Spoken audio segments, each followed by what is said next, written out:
The flu pandemic in Britain led directly to the establishment of the Ministry of Health, eventually paving the way for the National Health Service. With the creation of the new Ministry of Health, we have its first medical officer, George Newman.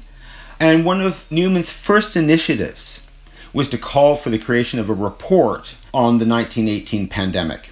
And this report is a document of lasting historical importance. It really gives a picture into almost every medical aspect of the pandemic, but also it recognizes that this is obviously a global phenomena, and it's a phenomena that's impacted not just England, Wales, Scotland and Ireland, but also the empire as a whole, which had lasting consequences. I'm Rani Singh, author and journalist. You know, the 1918 flu damaged British India really badly. It was the most affected country by a big margin. It's estimated that 14 to 17 million people died.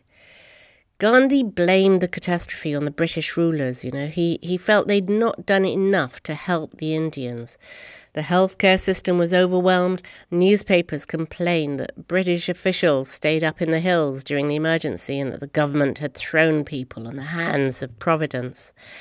This failure helped strengthen opposition to colonial rule, and it really galvanised Mahatma Gandhi's campaign for independence. Given that the pandemic of 1918 to 1919 killed over 50 million people, it's still not widely known or even talked about. It had scarcely got a mention in any of, say, the political histories of the time.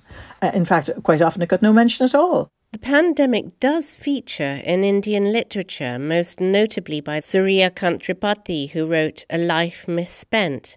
But recorded testimony, whether oral or written, of the everyday, ordinary people is largely missing, so we never get a real picture of how the pandemic affected India. Well, they call Spanish flu the forgotten pandemic, and I think it's because people chose to forget. The fact is, Spanish flu was so bloody awful.